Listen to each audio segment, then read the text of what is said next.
morning. So, as always, we start the podcast off with what I'm grateful for. And today I'm grateful for growth. I'm grateful for friendships. I'm grateful for love and support. I'm grateful for life. So this weekend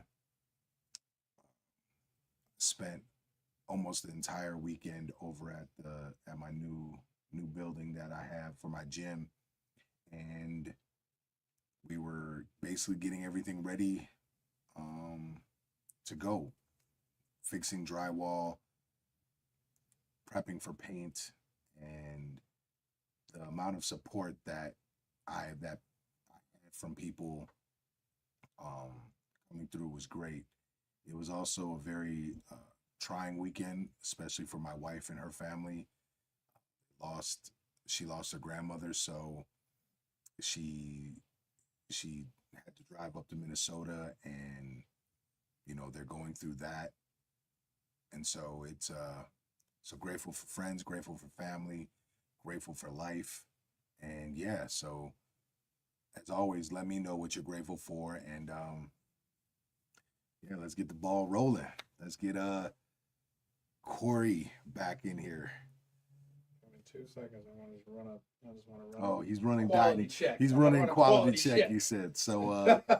We're gonna keep it going. I'm hyped for everybody to see this new spot. We're not. We have a few months until we got everything in line, but super excited for it. It's crazy. As I get older, there's so many different things that's coming to mind. Corey's gonna laugh. I put together like a 3 or 4 minute comedy skit. Oh wow! Like just talking about my life and making a joke about all the things that I've been through. It's just the older I get, the more I realize like words are coming into my mind differently. My understanding of life is just different. So it's super dope. I'm excited to continue living in this next chapter in my life with the new gym, keep growing the podcast and whatnot. So yeah, it's beautiful. What up? I see people chiming in or starting to jump in. Appreciate y'all tuning in. We're gonna be doing the second part of the interview with Corey Whitmore, aka Dash Dub. So I'm super digging that. Thank you for the hearts. Appreciate y'all always supporting. It's super dope to continue to get love and support from people. So the You Control You podcast, we're just trying to dig into people's minds, figure them out, and see if we can help y'all at the same time, So it looks like the man is stepping in. The man, the myth, the legend, the icon. Wow. Corey's stepping back in the stage. You sound like you're trying to bring in Jay-Z. Oh, man. I don't know what I would say about Jay-Z right now. So. Oh. No, I ain't got. Just, I'm hoping he doesn't go down like the rest of them. Right. This is getting to be sad in hip hop. So, how you doing, man? I'm good. You good yourself? I'm chilling, man. Always. So, what are you grateful for on this beautiful Monday morning? Man, I mean, it's so cliche, but for me, it always starts with family. Like I said, that's the root, that's the rock, that's where everything comes from. And that's the stability and the strength. So I don't know if I can go any other place with it. I feel you on that. Hopefully folks agree with me. Hopefully they got a good family, good system. Family isn't always the side about blood. Yep. Yeah. So, man, so we were just starting to dive into it last week. Yeah. We were getting the nitty gritty. Yeah. So I'm gonna just hit you over the head with a question.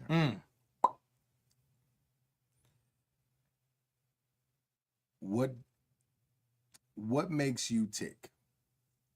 What inspires you? What inspires me? I definitely from the outside, I'll do it in two ways. There's things inside, an intrinsic motivation or whatever. There's things inside of me and things outside. From the outside,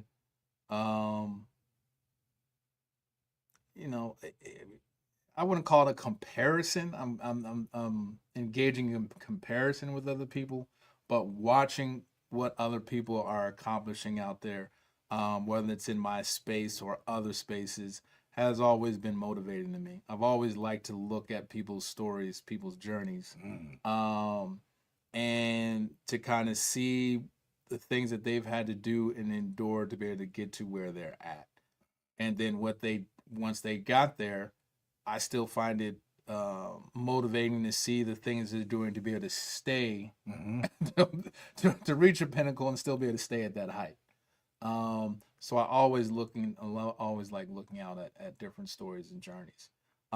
Internally, what keeps me motivated is I think I have this reoccurring feeling that I am underachieving. And it's a feeling that I have not been able to put to bed probably since I've been younger. And so no matter what it is, yes, I'm always put into the business, but it could be coaching, it could be being a husband, it could be being a father. Like, I always feel that there is something more that I can do or provide or be better at or more knowledgeable about. And so that feeling keeps me pushing forward and helps me to really minimize that complacency. So then it's interesting that you touched on that you feel like you're not doing good enough. You're not. I'm doing good. I could do better. I put it like that. So I wouldn't say there's not a lack of recognition that I'm doing good things in those spaces, but it is the evaluation that I think I can do more. Well, we talked about the first part. We talked about how you don't celebrate the wins. Right, I do a poor job of that. You don't celebrate the wins. You don't acknowledge the victories. You don't acknowledge when you get it. How do you? My question for you: if you don't acknowledge the victories, how do you know you gotta set new goals? Because the initial goals haven't been met. I haven't set my goals in steps. And I think that has short circuited a lot of things and not made me as good as I would have hoped to have been. And so when I say I haven't put it in steps, like, I have a vision of what my end goal is. So it's almost like somebody coming to you and saying, "Man, what's your 1 year, 5 year, 10-year plan?" I've always been able to get to 10-year. I'm like, I know where I want to go. I know what I want this to look like. I can see it in my head. Many times I've been able to get the 5-year, where I've said, well, probably this is the halfway mark of how we should be operating to get to here. Even with the label, it was like, well, I know I got to build up a stable of artists. We should already be on a schedule for releases. We should be probably doing this many shows at this time. It doesn't put us at Def Jam level, but we should be by the halfway mark. We should probably be here at this time. And I actually had those marks set. The harder things that I've had to do was saying, well, we did 10 shows this year. Was that a victory? Doesn't feel like it. Well, we hit all our marks and released 2 projects in every quarter like we set out the year before. Yeah. Is that something to celebrate? Well, and I'll look at it and, well, we only moved this many units. I don't think this one was mixed as well as this one could have been. And so I pick apart the processes leading up to that. And so those are the steps that I should probably look at, recognize, celebrate, because it is movement forward. It is an accomplishment of some sort. Yeah. Even though it's not bad to be critical of the things that you've done, but to still recognize how you have moved the bar forward. Yeah. So now, listening to everything you just said, He's about to hit me with something. does that sound like you are being the CEO of your own company? Better yet, are you being the leader and the head of your company? And I'll take it, since you mentioned you were grateful for your family. That's where everything starts, right? Right. So now imagine your household, right? Imagine you're the head of your household. The goal is to get your family to this mark. Right. You need your wife to do this. You need both your boys to do this. This is how you need to operate. Right. If your wife reaches her goal, like the goals that she needs to reach so the family can get here, Yep. and the boys reach that, Yep. even though you recognize that maybe some of the things and maybe things could be done better, Right. do you focus on all the things they could have done better, or do you let them know, great job, you reached your goals, we're closer to our family goals, now let's sit down, analyze everything, and go through how we can do it even better?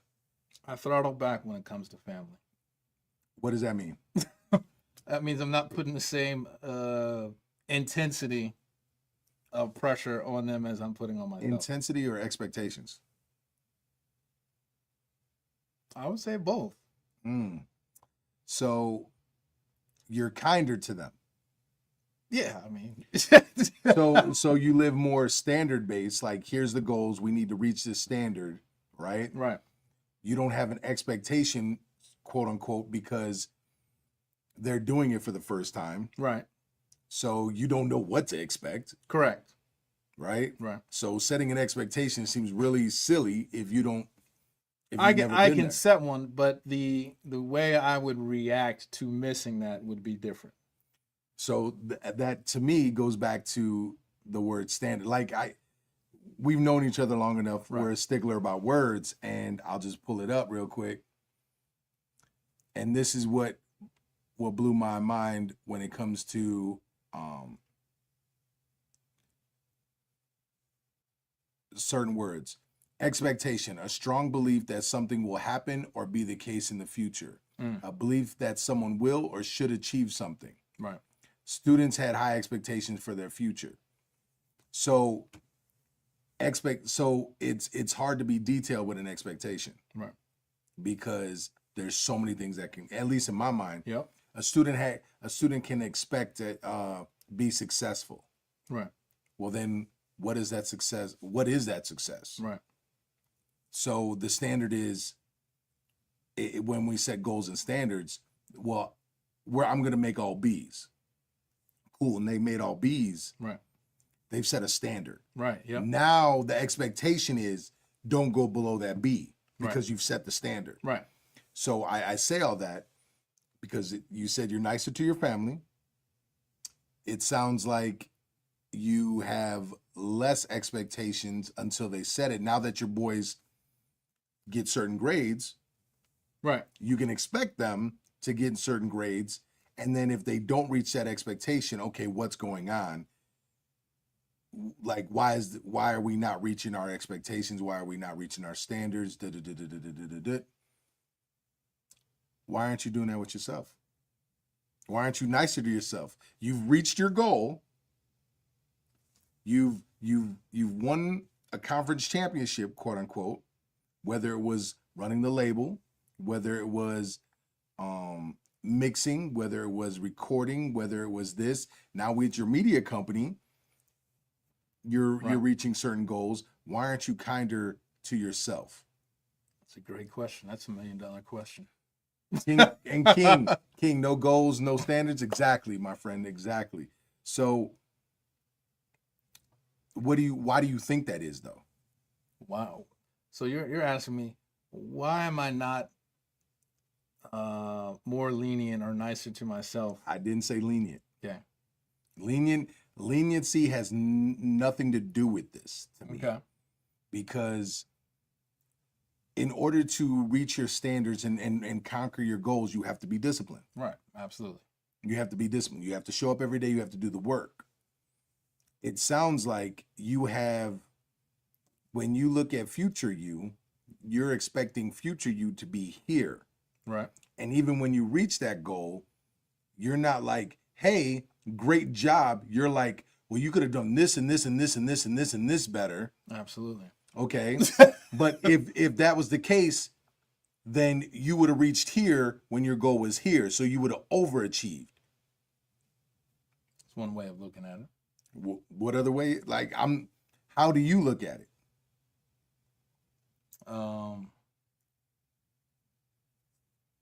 Good question. King, and while you're thinking about Yeah. that, King says, is discipline aligned with being mean to thyself? No. Not being mean to yourself, just maybe not giving yourself everything you want. Right. Like, I talk about it all the time. I'm a big dude, but I don't stop and eat the pizza puff that I want because I want to be disciplined. Right. So, and on and on. I would say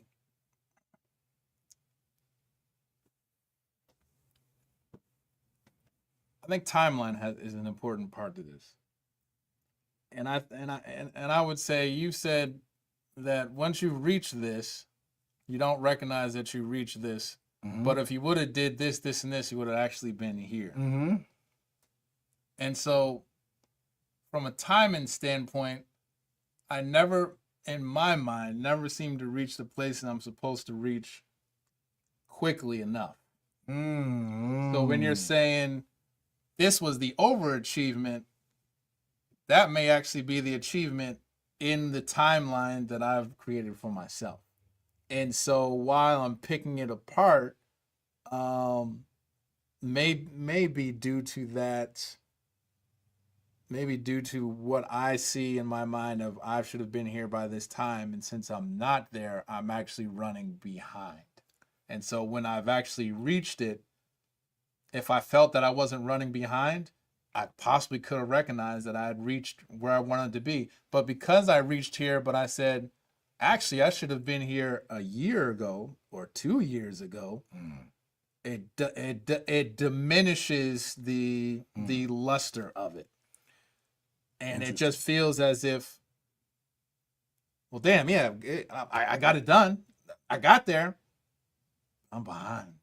So now I would say that perspective has slowly changed coming into this space as we've talked about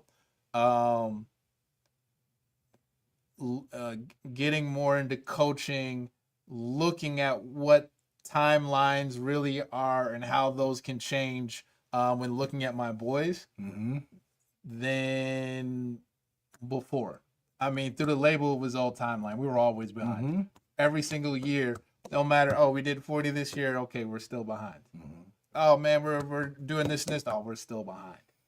And that probably hasn't started to slow down until really probably the last year, maybe year and a half.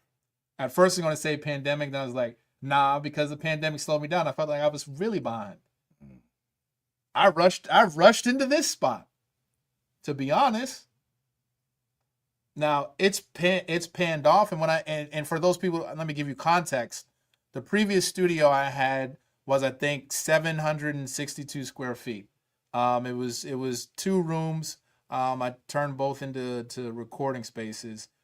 This space is somewhere around 1,800. Huge hike in the monthly cost. I mean, I could have been there 2 months for what it cost to be here. I didn't have the equipment to fill it when I got here. I would say part of my rationale, and maybe I would have outgrown the other place. Probably would have outgrown the other place because I have been able to fill it. But part of that rationale of coming here was me being behind. See, and I think it has worked out. I can recognize a push and an emotion from my inner self but I can also recognize the planning aspect to say, this wasn't something to see like, what can I do in the next year? Yeah. This was something to say, if at the current rate, if we continue to expand, am I actually going to expand into this space to actually make all of this extra room of use and be able to monetize it? And on that end, yeah, did my inner ego push me into it? Because it's like, bro, you behind. We just came out of the pandemic and woo, woo, woo. Absolutely. But the logical side did come in and say, well, I think by year 2, probably 2.5, we would have been able to really fit ourselves into this space and be able to take advantage of the things that this space can do and be able to add in more ways to add services and more things to be able to monetize with the space we have. Yeah. And that's, we've definitely done that. See, when I it's so interesting when I hear you say all that, because it instantly takes me back. Now I have different examples, but I know this example you will understand. Right. Kobe being Bryant. When he talks about how he got so good at basketball, he stopped worrying about the timeline and focused on doing one thing and making that better. Right. Because he knew his end goal. So it was always reaching the end goal. So to become this, it was work on this, then work on this, and work on this, and work on this, and eventually you're going to hit this. Right. Absolutely. Where it seems like when you set that goal, you're always worried about you didn't reach that goal soon enough. You didn't reach this fast enough. You didn't reach this. And that'll drive you. And I think we've talked about it, or at least I've talked about it, where if I talk about Star Wars, it's almost like the dark side is propelling you to do better, to drive. You're not doing good enough. You're not doing this, and not, you got to push harder and harder and harder. And the problem is, it sounds like the person that you actually have to be the nicest and kindest to, you're actually the meanest to, which is yourself. Because you already described, okay, if for some reason your wife didn't hit the goals that you have set as a family, if your boys didn't hit, you would sit down and at least have a discussion with them and not rip them apart, not judge them. You would just sit down and logically sift through it. If you're coaching a basketball team, they lost the game, you would logically sift through what can be done to improve things. But you would big them up. Right. Absolutely. And then if you win, it's like, great, we won. Right. Celebrate that win. Right. But now, okay, cool. Celebrate it right now in the moment. The next moment, we got to focus on getting the next win. Right. Where you never are, it doesn't sound like you're very kind to yourself or nice to yourself when you achieve something. It's always like, oh man, I should have done this sooner, and oh man, I could do it better, and oh man. But all that. I bring this aspect, and maybe not all our listeners are religious. You met it on God's timeline. You reached that point when you were supposed to. You learned something that you didn't know before. Now, if you have to go make an album and you set timelines for said album, and for some reason you just didn't get in the studio and write, you've already had experience with that. You've already done that. There's got to be a reason why you're not reaching that goal. But some of these goals that you're achieving are new, right? Right. Never done them before, right? Right. Why are you so harsh on yourself? I don't know, because that exact thing of saying it was supposed to happen when it's supposed to, like, it was God's work. I've used that for other people in the studio. I've definitely used that. Maybe it wasn't supposed to come out then. Maybe we were supposed to be doing this extra recording or add this piece in or whatever. So it was destined to happen. So I have used that line. I have rarely, I could probably count on one hand, use that line for me. Why? That's a great question. lot of whys today. A lot of whys. What's your why? Well, yeah, like for And that real. gets to the core of everything. Why is it so hard for you to be kind to yourself? Because it's honest. Like I'm not asking. It is. And I think if my boys were watching or my wife was watching, they would probably be very interested. I think they'd be at the edge of their seat, trying to anticipate this answer of why. Because like we go shopping and stuff, and hey, Dad, why don't you buy something for yourself? Never buy anything for myself. I'll always look at it and say, oh man, it doesn't meet my price point. I always have an excuse, and it's like, oh man, we're out here having a good time. We're celebrating. We got good grades. Go up to the Dells, go to the little stuff. Everybody got bags. I got no bag. And so I don't even know if I can answer that. Answer why. But I do know that it, as you bring that up, it does show itself in other spaces. That one time I went to New York, I bought a steak. I did go to dinner and get that steak though. That was crazy. That was out of pocket. Like normally I don't do that. Yeah, it was really good. Like I was just there for the conference. I don't even know why I did it. I was like, man, I should go get a steak or something. But I normally don't do that. You know what I've learned? What? I've learned for me, it's hard for me to celebrate wins. It's easier now. It was hard for me to celebrate wins. It was harder for me to open up and be happy. It was harder for me to enjoy life because I was always thinking I always had to be prepared for things to go wrong. Oh yeah, I'm definitely. And if I'm not prepared for it and I'm not solid for it, I can't protect everyone because it's my job to protect everyone. It's my job to hold everything together. And what I have learned is that I will fight harder and work harder for all those things if I take the time to enjoy them. Because now it's not based in just negative thoughts. Right. It's quote unquote balanced. I have positive thoughts as well. Right. This is something that kudos to my wife, right? That she was like, come live in my world. Come live in my world. And that's like powerful. Outside of race, right? Right.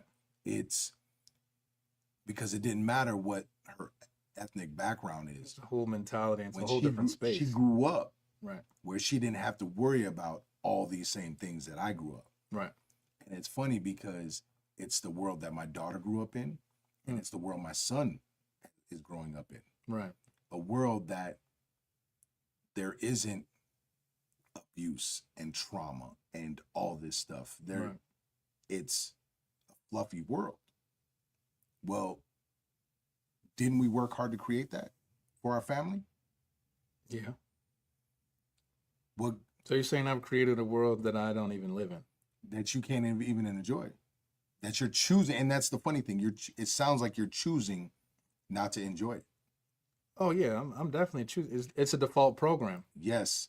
So when do you update the programming to become better? When does your when do you start to upgrade the software? Just like you have on all these machines here, you have to update the software. Right. You have to do better. Right. And sometimes you have to get new equipment to do better.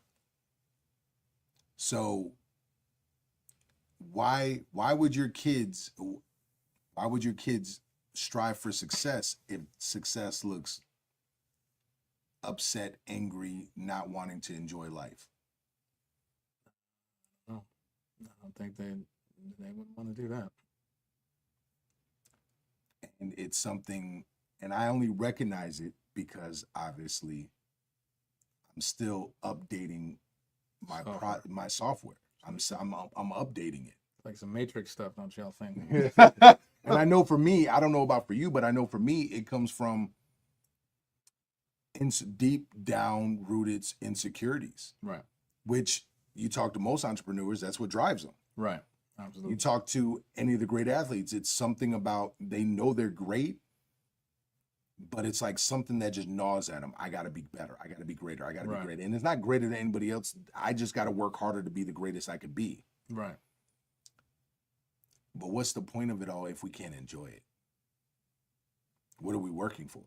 So what, we're old and we die and we didn't enjoy any of the fruits of our own labor? We didn't get to celebrate it? I think it also ties into a vulnerability. It's a world and a space that I can't. It's funny we talk about 10-year, 5-year goals. Mhm. It's a world and a space that I can't see. Even as you're talking about it, I can't see myself in that world. I can see myself in where I want to be from a business standpoint. Like I can see the building that I want to be in, or the meetings that I'm at, or the people that I'm meeting. Like I can visualize that.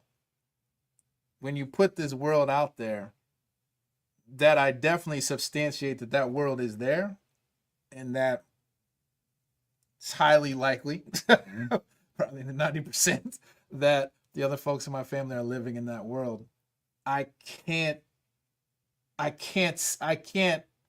see myself. I can't see it. It when I can see the world, but I can't see my face in that world. Now, before I touch on that, Thomas said something.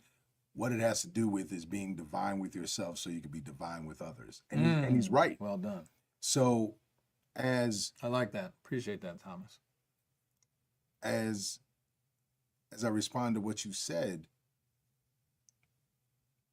how much of that programming is going on? Because if you can't see yourself, what do the people look like that are in that space? They look happy, bro. No. But what do they look like? What do you mean, what do they look like? What do they look like?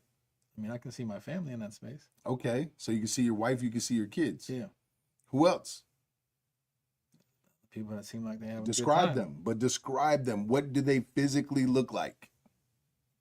Because I know this is what messed me up.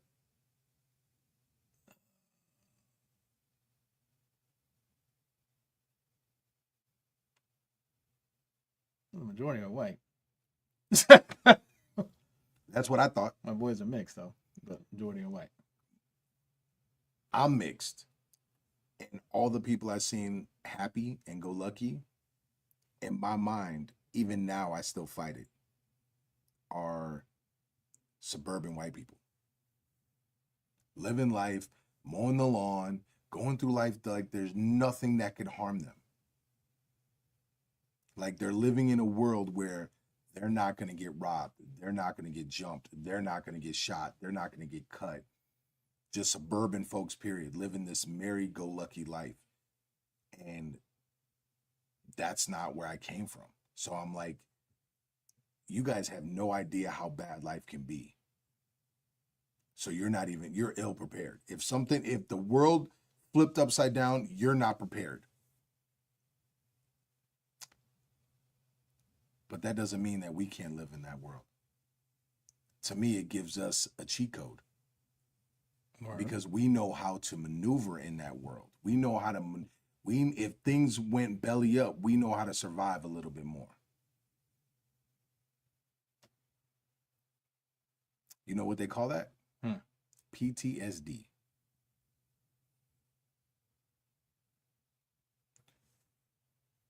So what that makes me think of is I almost made this post, but I didn't make this post. I'm reluctant to make posts lately. Mm-hmm. But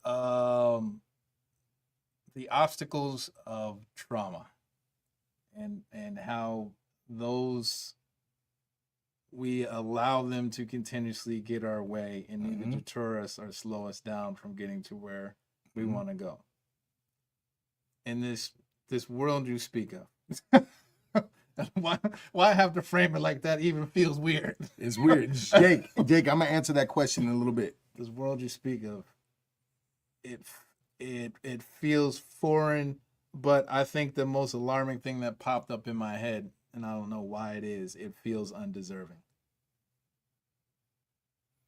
I feel that I don't deserve, or I haven't proven or earned, or whatever it may be, to be in that space. Yes. And that has to go back to something. But this goes back to the other point of previous trauma being in the way of us reaching and being our best selves. Insecurities and fears, man. But we got to be able to identify it. And then once you identify it, then you have to create a plan to try to maneuver around it. Exactly. So you're forcing me to identify right now. He's like, there you go. Now we're having a good time. I didn't say all that. So Jake, okay, so how do you know that you are prepared but could say that we aren't? What qualifies you to say that? Okay, that doesn't mean just because you grew up in a suburb, you wouldn't be able to handle yourself. But just like I would say a Navy SEAL is more prepared than me to be able to handle, let's say all the power went out, right? Power went out, anarchy happened. That Navy SEAL, that Green Beret, that person is going to be a little more, that person is going to be more prepared than me, right? So in situations, if somebody broke into the house, if someone did something, I've been sliced up by a knife, I have been jumped, I have been shot at multiple times, I am a trained fighter, I am certified in self-defense, I have my conceal and carry. I know how to use a firearm. I know how to disable someone who's got a firearm. I am saying that I have prepared myself purposely, and I was forced to prepare as a child to handle a whole bunch of stuff. So if things hit the fan, I'm betting on myself over my next door neighbor who just went to high school, just went to college, works a normal job, right? Right. So that's all I'm basically saying. Now, what can you scroll up because now they're really chiming in. So wait a minute. He's assuming that they have no obstacles. No, everybody. No. I don't assume anything. If you're new to this, I am not a person that assumes, right? I am a person that tries to logically play the statistics game. I don't assume that people don't have obstacles. You could have $1 billion and deal with obstacles in your life. Your obstacles are just going to be a little bit different than mine overall. That's okay. You still have obstacles. Some people are mentally strong and can deal with trauma. Not all of us lean on medicine. No, I don't take medicine for it. I don't take medicine either. Yeah, so I just spend a lot of time in my gym. I train fighters. I'm a former fighter, so we spend a lot of time. Mike, I mean, we could be full of it. You're right. I disagree. They might have PTSD, so far more prepared just because someone has. Now, see, some soldiers have PTSD. You can get I didn't serve in the military. I suffer from PTSD from being beaten my whole life. And so I grew up in a war zone within my own household. I deal with my own trauma with that. Whenever PTSD can be caused by lots of different things. What I am saying is that,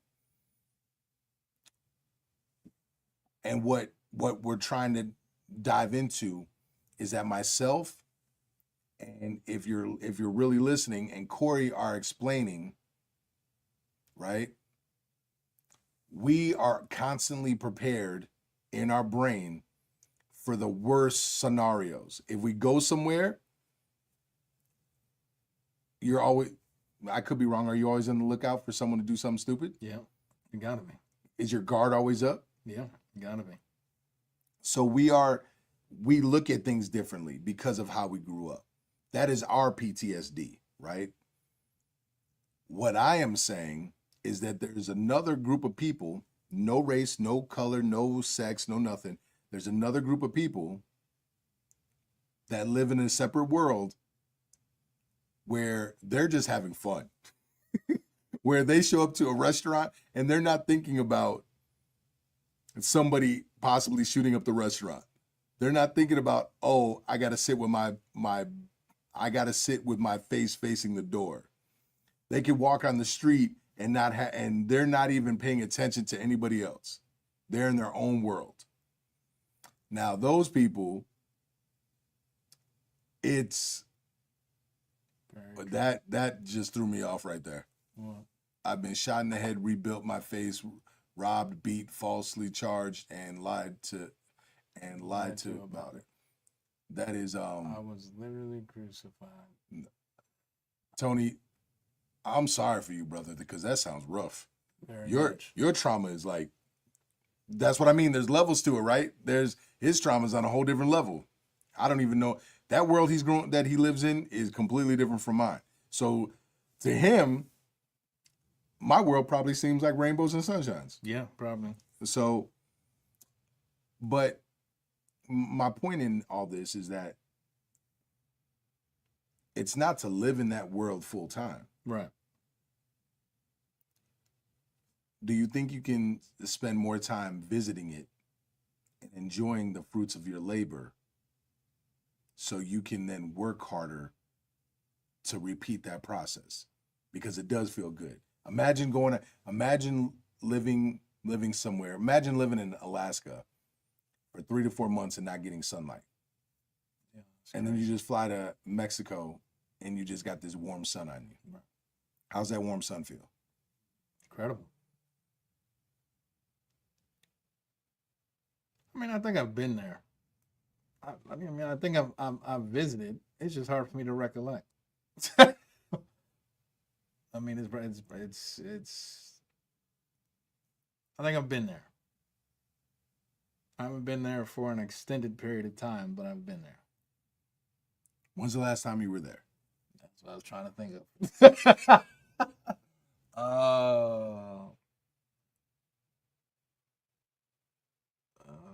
Man, bro. Man, bro. It's if I gotta think that hard, it's that bad.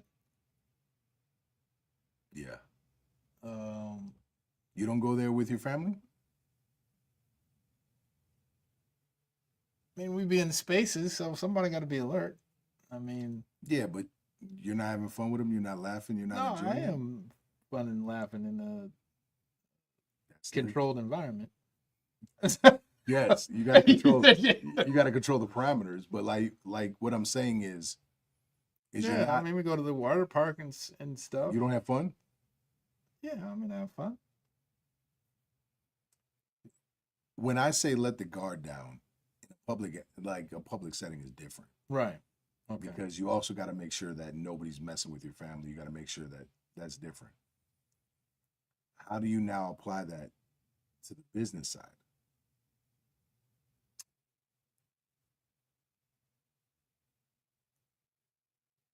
Yeah, I don't know about that. I'm not sure I've been able to put that piece together. Life is full of mysterious things. Absolutely. I think us as individuals are full of mysterious things. Yeah. Some that we're aware of, and then some that we're not. I think that's the important process of being able to know self. Yep. And one of the most powerful things that can happen. Yeah. Is having a familiarity with yourself. Yeah. So like Jake says, happiness is a state of mind. If you're always negative, negativity will come back to you.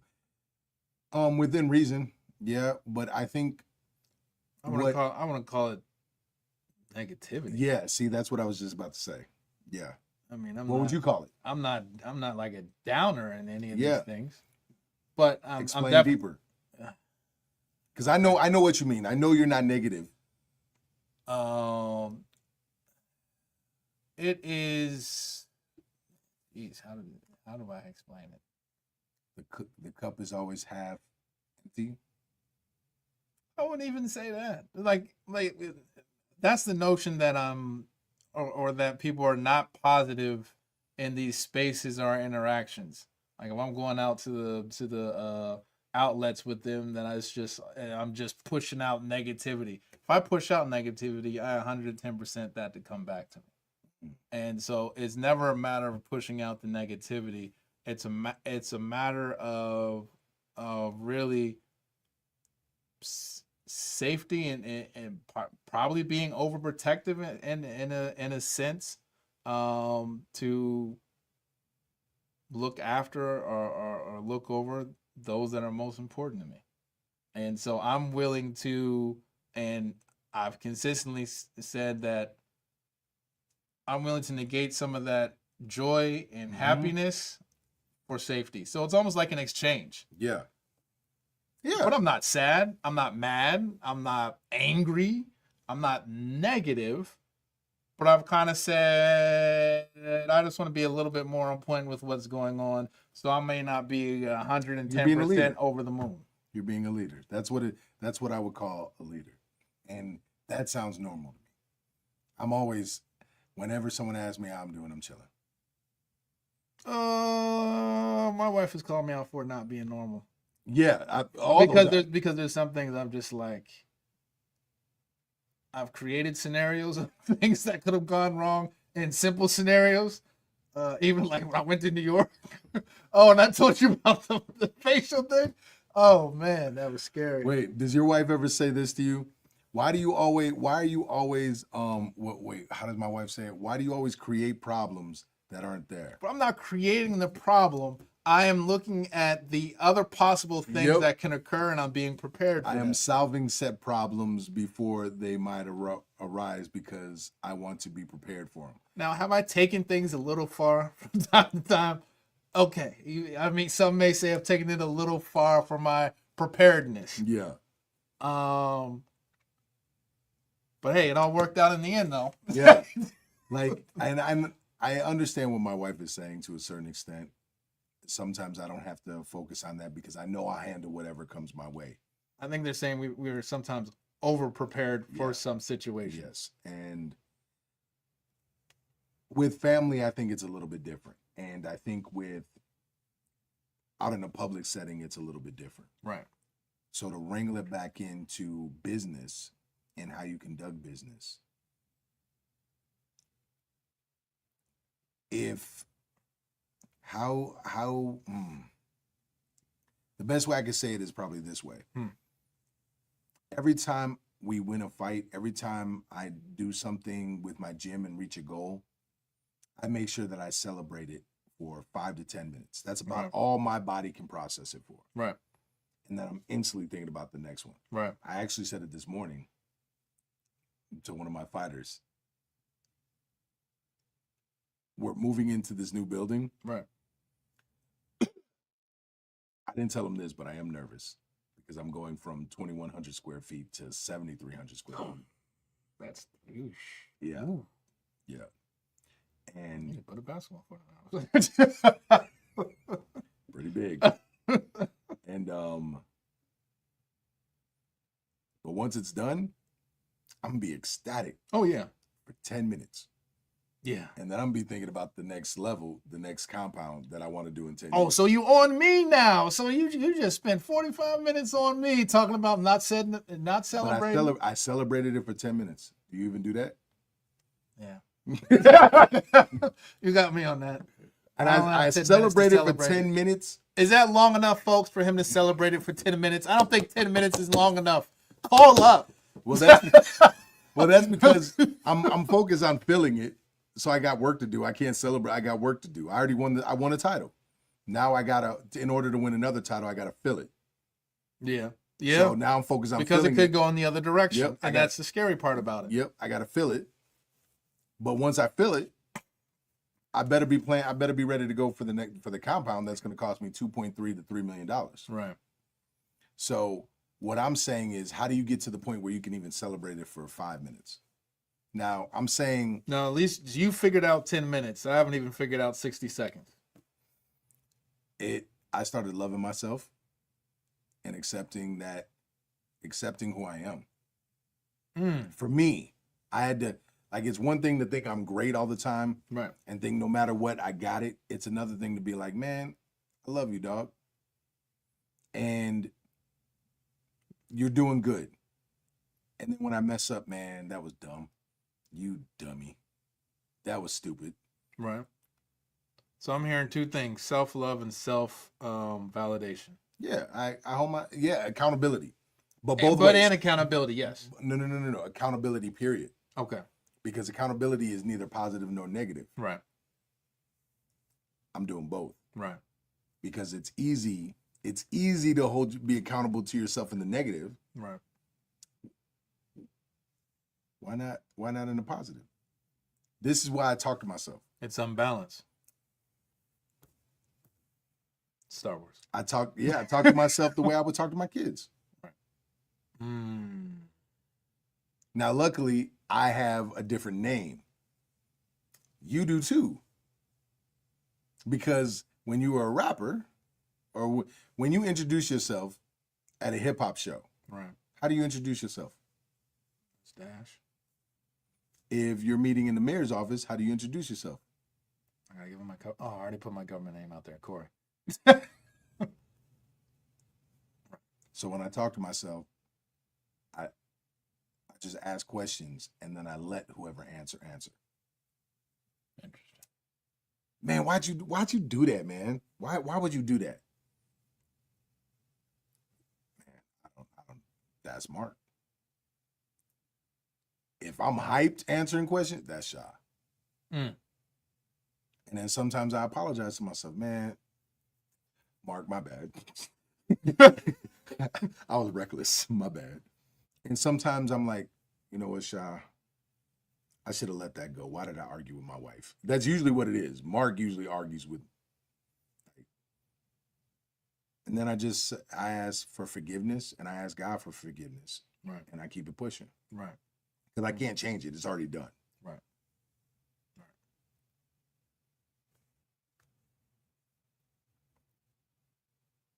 Seems like I need some self-reflection and some work on self.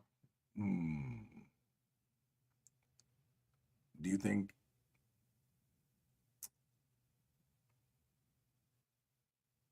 how would you explain it to your kid? Like if your son, Right. Which one do you think is harder on himself? The youngest. He's closer. He's taking part in my personality. What would you tell if he came to you? Let's say he won. Let's say because what grade is he? He's in 6th grade, right? Yep. They can win, like what, the conference or division, whatever they're in. They're in YBA stuff, so they have tournaments, so they can win the tournaments. Okay, let's say how many tournaments does he have? I think they're supposed to have 10. Okay, let's say he wins. You guys set a goal. Yep. Now it's harder with a team sport. Yeah. But let's say you set a goal to win 3 tournaments. Right. Let's say he wins 7. But he comes to you. That boy cooking. Let's say, and he did well. But when you ask him, like, man, how do you think the season went? Oh man, my jump shot could have been better. I could have crossed them over more. I could have dribbled better. I averaged 2 turnovers a game. I could have done that better. Right. I needed 3 more assists. How do you explain that to him? What do you tell him right there as a dad and a coach? There's always things that you'll be able to do better, but you got to build on the foundation of what you already accomplished. And you met your goals and exceeded your goals. And that's something that should make you feel good and make you feel proud. That wasn't even hard to come up with. Nope. Now if you insert me in there, I wouldn't know what to say. Say the same thing.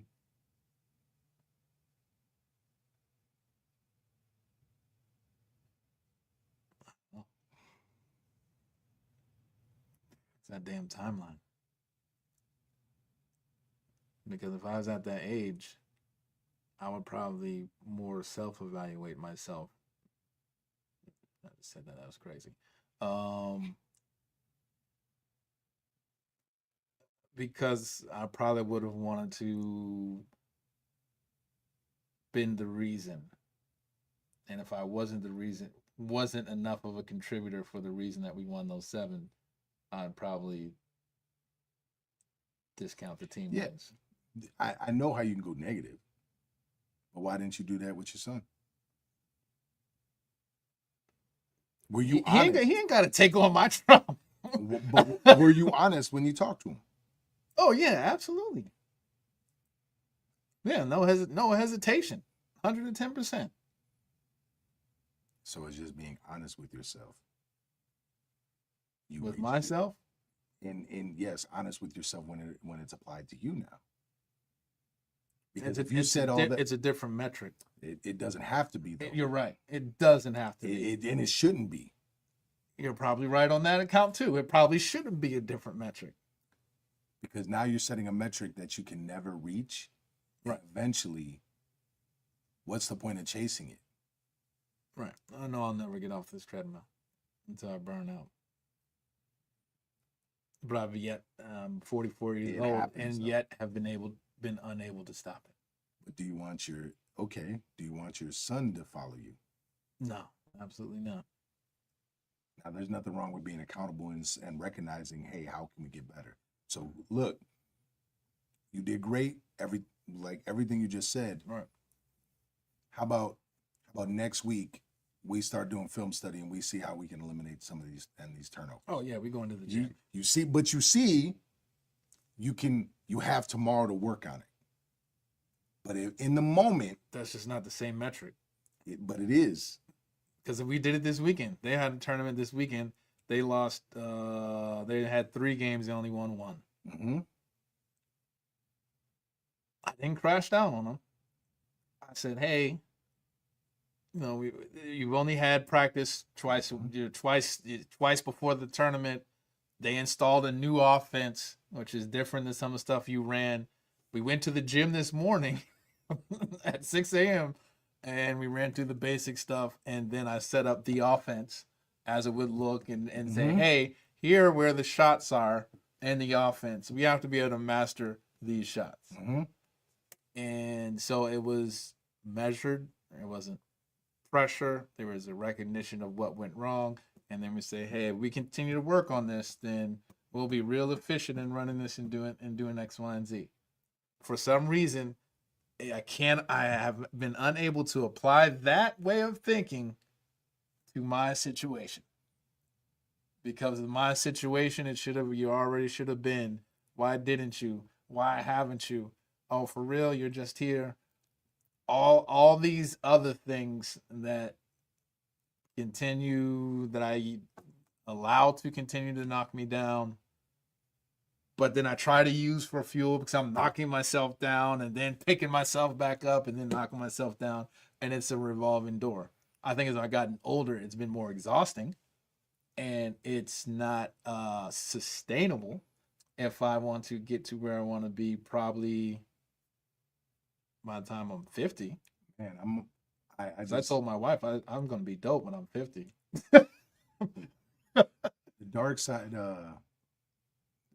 makes you very powerful, but when you look at everybody that's ever used the dark side full time, do they look younger or older? Yeah, they look old. They look like they had a whole bunch of experience. Because it drains you. Yeah. So I say all that because you just mentioned it's draining you. It is draining. When does Corey become the CEO of Corey? Interesting timing. You're boom, boom, boom, boom. Thanks, TikTok. Oh, he thought he got out of that one. Time up. But seriously, if you can verbalize it to everybody else, right, have you tried to verbalize it to yourself? Have you tried to say it out loud? Say the quiet part out loud? Probably not. I don't think that I have. Or writing it out. Or there's so many different methods to it now. Or you have this beautiful studio recording it. Playing it back on my phone or something. And playing it back all the time. Forcing me to face whatever's happened, and it forces me to be honest with myself. Based on the only person that really can reach you. Yeah, facts. Because I could say it, and it'll hit you. It'll hit me. But you'll hear it, but you won't feel it. Right. And it's not until you start looking at yourself like that. Right. And it's almost like what hit me is how do I want my son to be? Right. Because I could see my daughter stresses about things. and she's always calculating. Mm. It's like, ugh, kid, you don't got to do all that. It's too much. With my son, I want to make sure he doesn't do that to a certain extent. Right. Right. And for you, you have 2 kids. Right. If you're and the funny thing is, if you're kinder to yourself, it doesn't mean take the foot off the pedal. It actually, to me, it allows me to step harder on the pedal. And it allows me to see the whole vision. It allows me to have more patience. For me, anyway. Right. Because now I know if I need to work a week straight because things aren't going well, I could do it. Right. But it also allows me to be patient to see all the different outcomes. Right. And while everybody else is freaking out, I get to be calmer. Right. Because I'm not caught up in the moment so much. There's less self-doubt. There's less insecurities. There's less, I just love myself more. Right. Even coaching, I don't get so ramped up. Right. I'm chilling. Right. Whatever the outcome is going to be, that doesn't mean I'm a bad coach. And I used to live and die on that. Right. If my family isn't doing well, I used to live and die on that. Right. If the gym isn't doing well, I used to live and die on that. Right. I'm still living and dying on that. So how can you even see beyond? Right. Because everything is in survival mode. Right. Absolutely.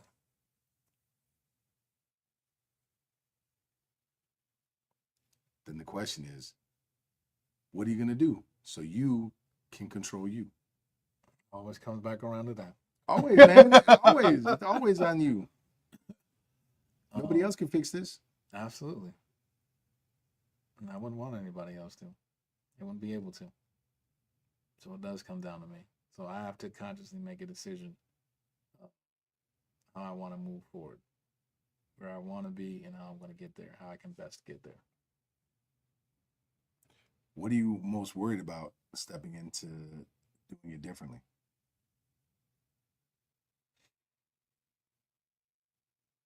Control. Elaborate, please. I feel that the way I've done it, even though not the most efficient, is a comfortable and which is that's a bad word. Oh, I don't know. I like that. I like that. I love that. Can I retract that? No, you Let's cannot. go ahead and take that back. Did I say comfortable? Yeah, What I because meant that's to say, exactly what it is. it's comfortable and familiar. And I feel that I have control because of the comfort and familiarity of how things will move forward. When you say to change that is to put me into a space that is uncomfortable, even though I've been in uncomfortable spaces and been able to navigate them, but this is uncomfortable. I am not sure in which the direction will go. And so I have to acquiesce kind of to this situation in which I feel I do not have control.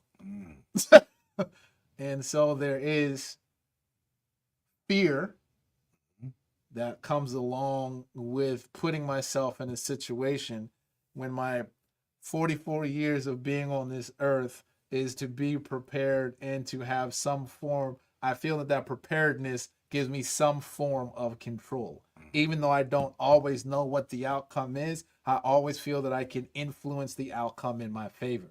Now you're asking me to go against the entire 44 years of my creation to be into a space in which I would, one, feel unprepared, and two, feel I have little control over where that situation will put me. Whether true or not, that is the perception of being in that space.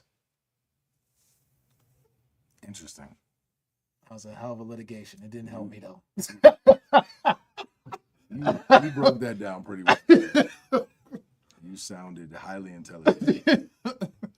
So I guess the last question I got for you is, are you going to take that ride? Are you going to put yourself in an uncomfortable situation business-wise by looking at both sides and saying, yes, I'm doing really good. I'm successful. I'm winning titles. That means okay. So okay, we're gonna Look, get boy, real look here. at you. Oh, we gonna get Look real at- here. yeah, Oh, you look want to at get you. real? Woo! Let's really get real here. Okay. So here's what it comes down to, bro. I'm gonna be honest with you. Mm-hmm. I'm looking at it from one way, and I'm assessing: can I afford financially, dollar wise, to be able to make that move? And if that move goes awry, goes wrong, what is the impact?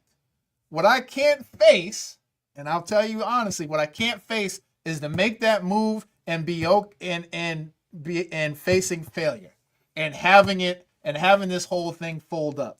That makes sense.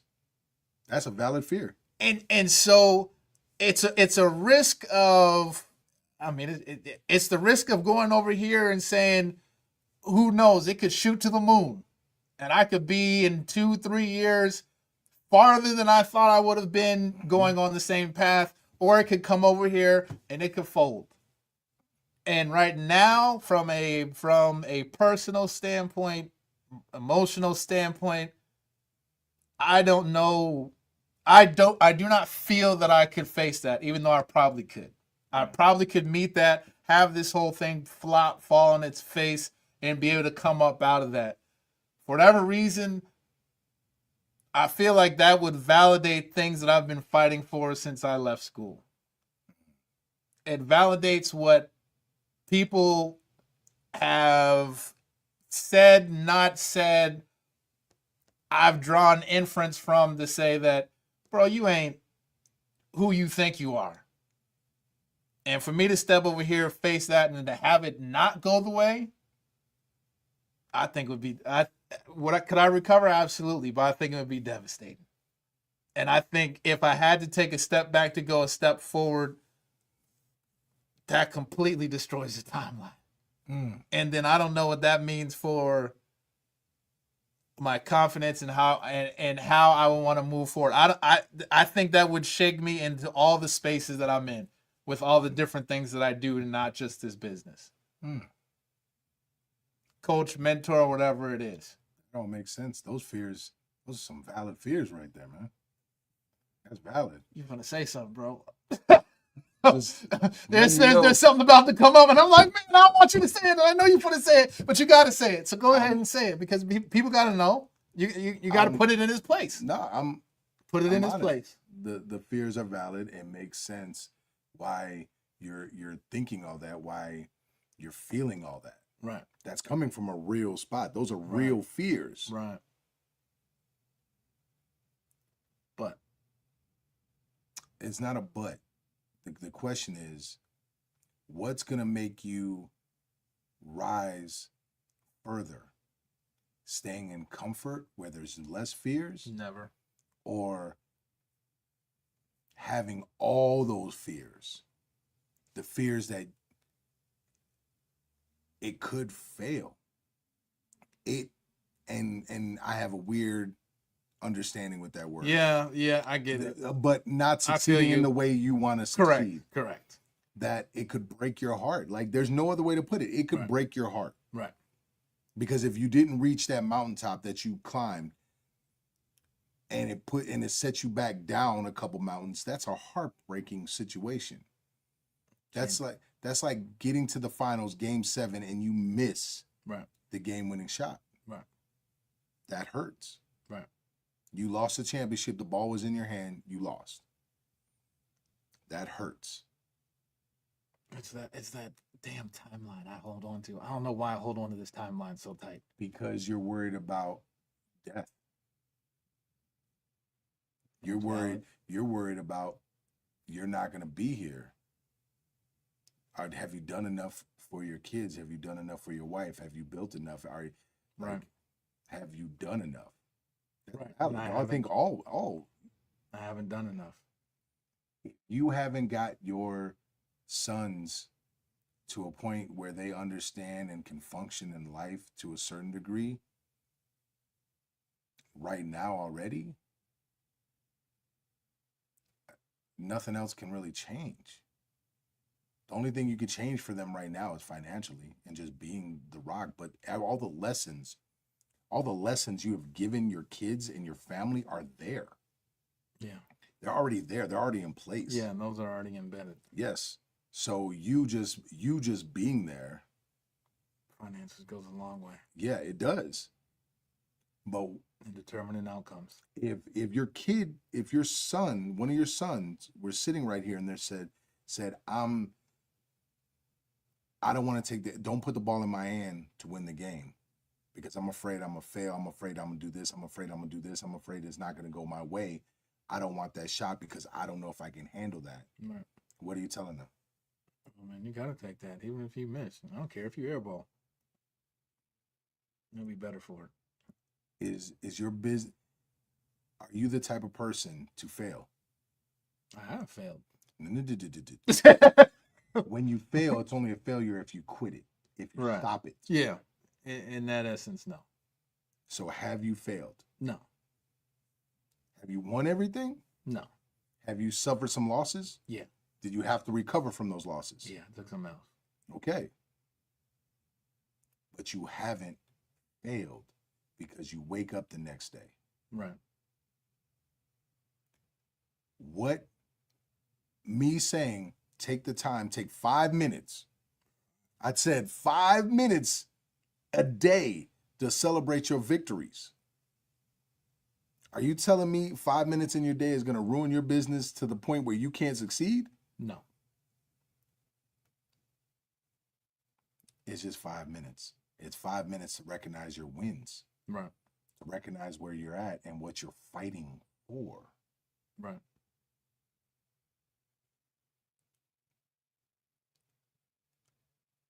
Since only certain people in music will understand this. Mm-hmm. You remember that first studio you had? I wasn't there, but everybody's first studio is pretty much the same. You remember the equipment you had? Oh yeah, I remember. You remember what it sounded like? The equipment, the booth. I remember everything. I remember using a hanger to hang up the mic. Yeah, I remember all that. That was interesting. At first, I had to sit down to rap. That was crazy. With that, how hype would that Corey? How hype would that Dash Dub be looking at this place?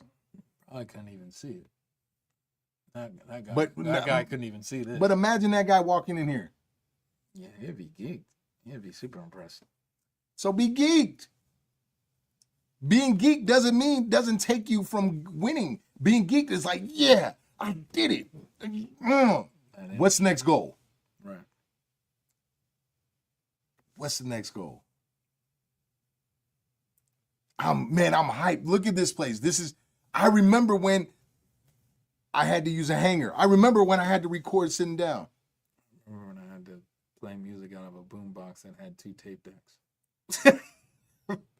Man, let's listen back to it on the stereo. I don't think this is really what they do in real studios.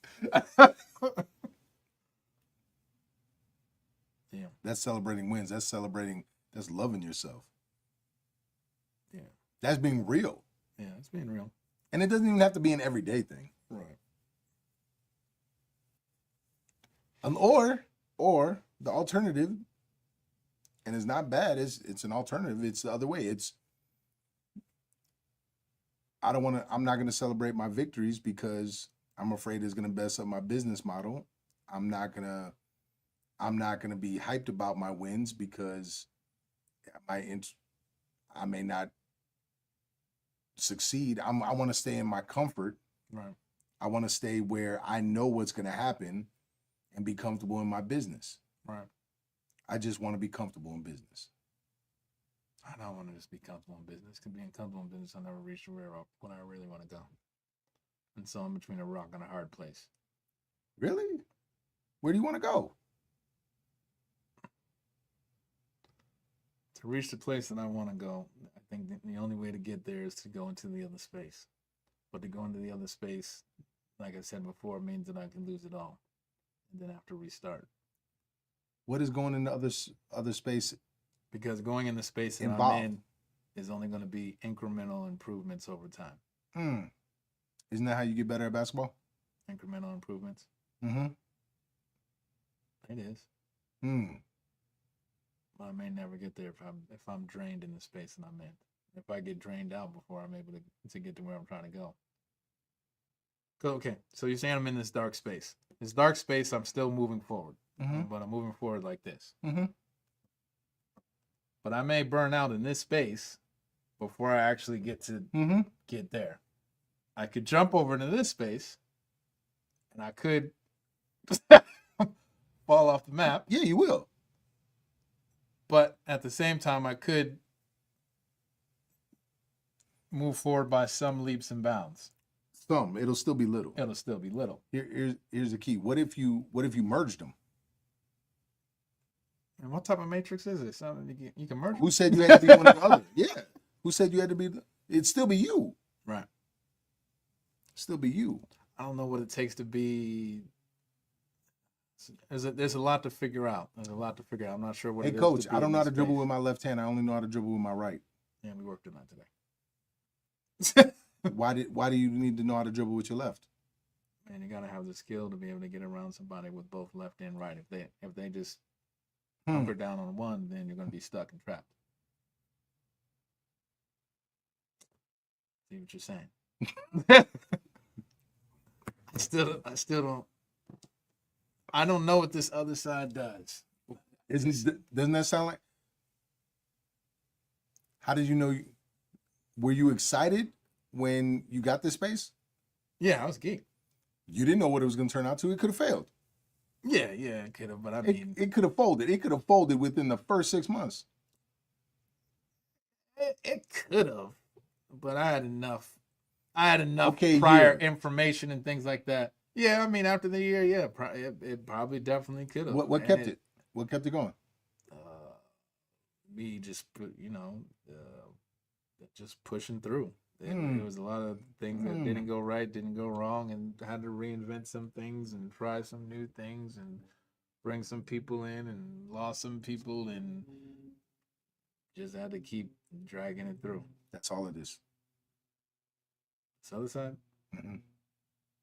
It's not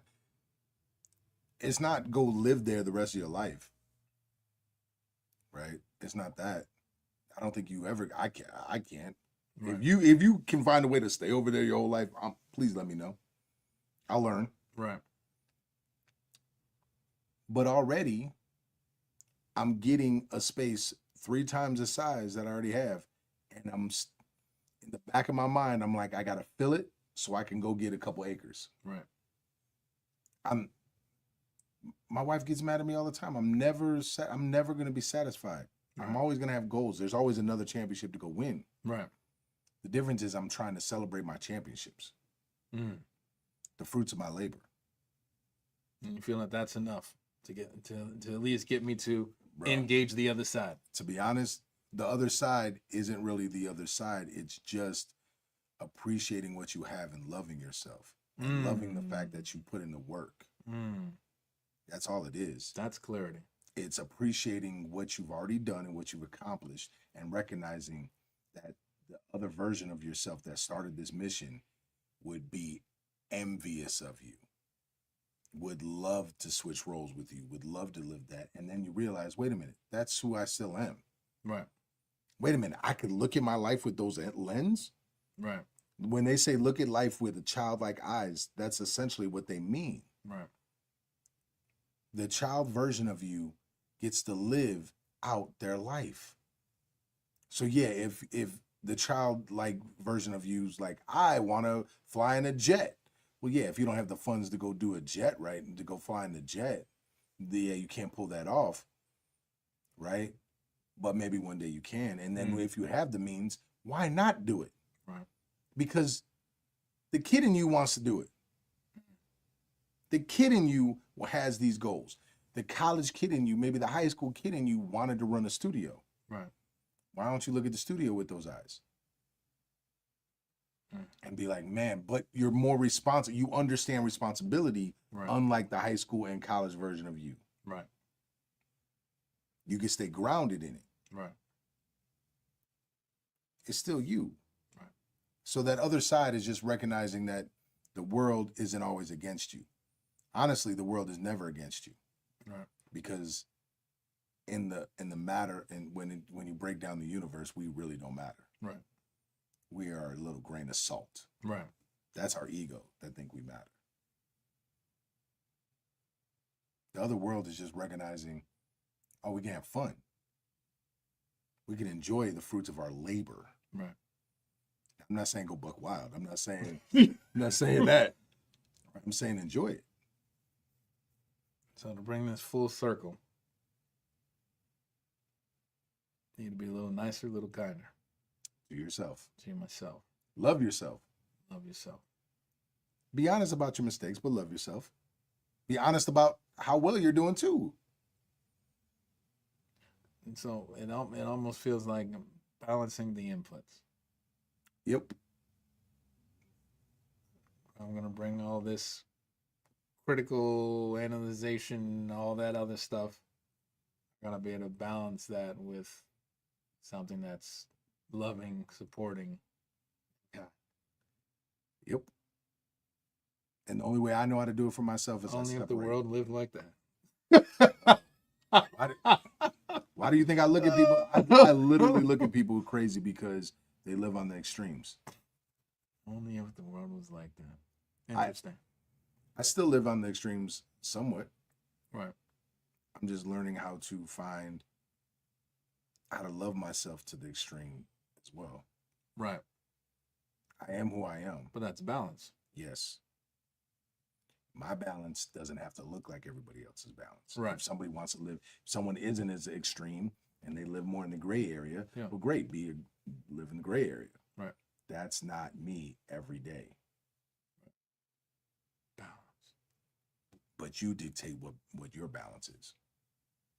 And the way you would speak to yourself, to learn it, you just speak to yourself like, look in a mirror and speak to yourself like you were talking to your own child.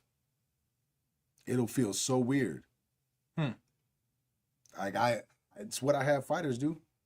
I have fighters just talk to themselves in the mirror because their mental hurdle is getting in the way of the physical. We can do all the work and they still don't believe in themselves. Right. Because something in their head is saying, if I believe in myself, then I'm wrong. I have to be humble. I have to think of myself of having low importance, which is the definition of humble.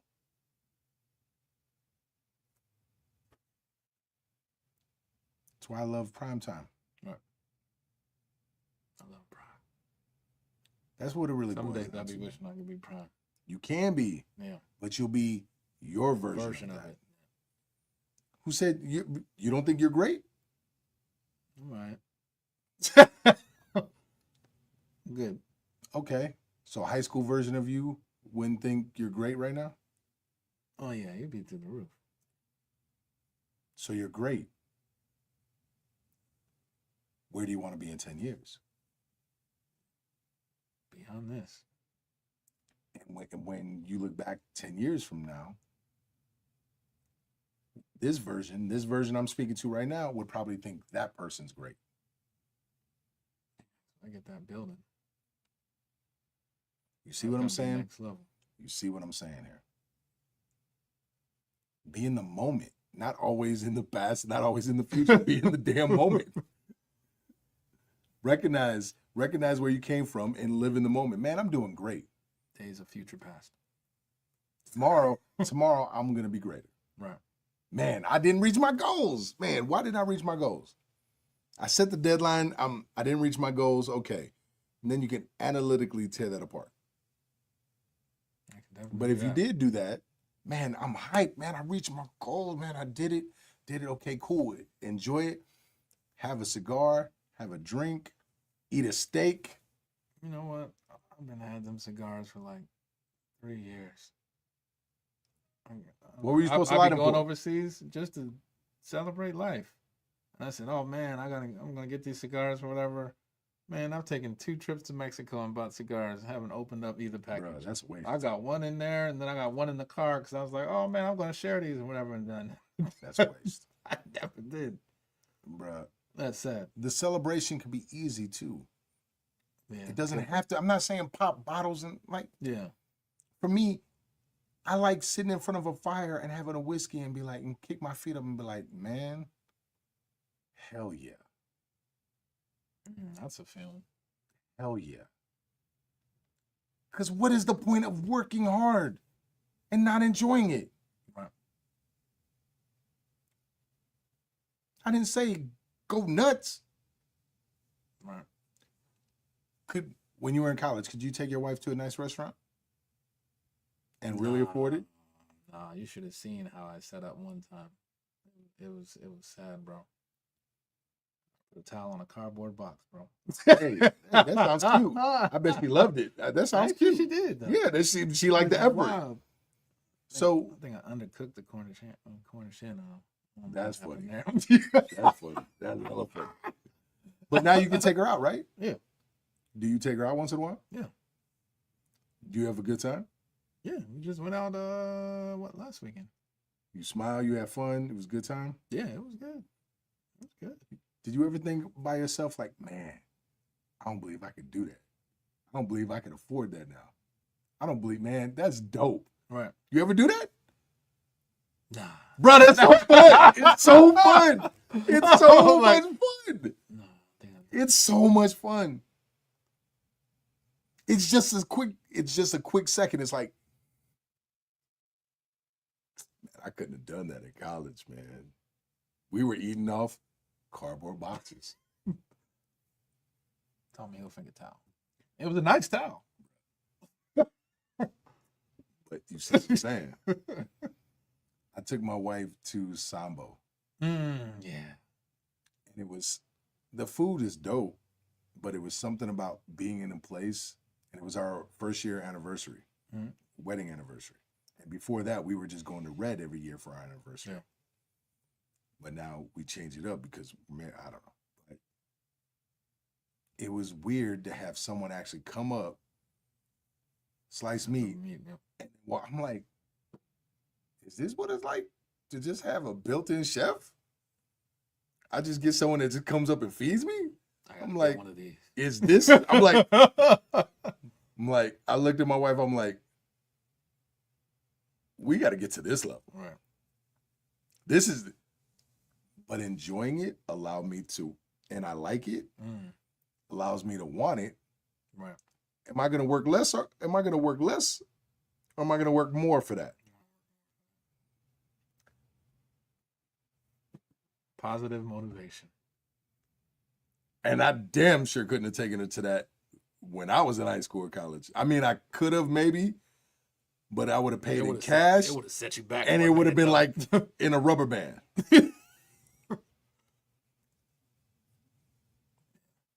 And you know what? You know what hit me that night more than anything else? Is that the bartender knew me from a show we did in Milwaukee at the Rave that I booked. When I booked that's crazy. Currency. Okay. Brought Currency out to the Rave. Right. And then he also knows me from UCAN stuff and Madison stuff. Okay. Gave me a free drink and gave me a free shot. I didn't even ask for it. Which made me think like all that hard work, that's dope. Right. Someone recognized. Right. And a recognition of that. It made me feel really good because this guy's hyping me up in front of my wife. And I didn't ask him to. Right.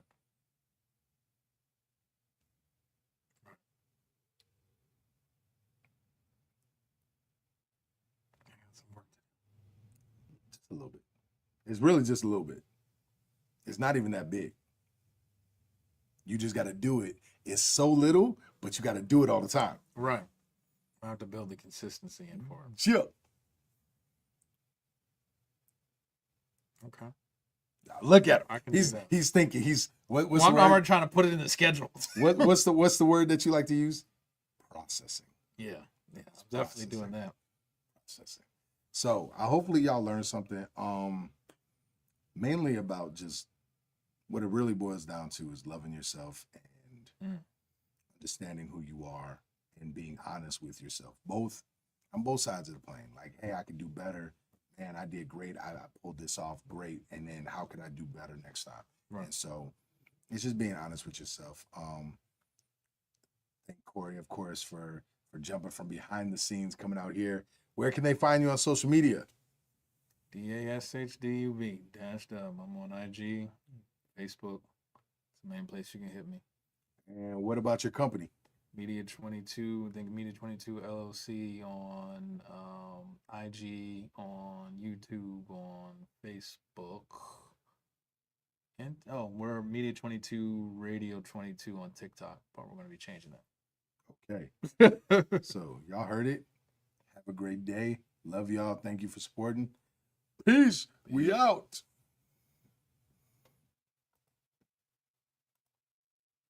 Boom. We're still on Facebook still and on YouTube. Facebook and YouTube. I know. Don't say nothing crazy. Don't talk about the bad biddies. Don't talk about shaking it. Talking about my back hurting. Yes, it is.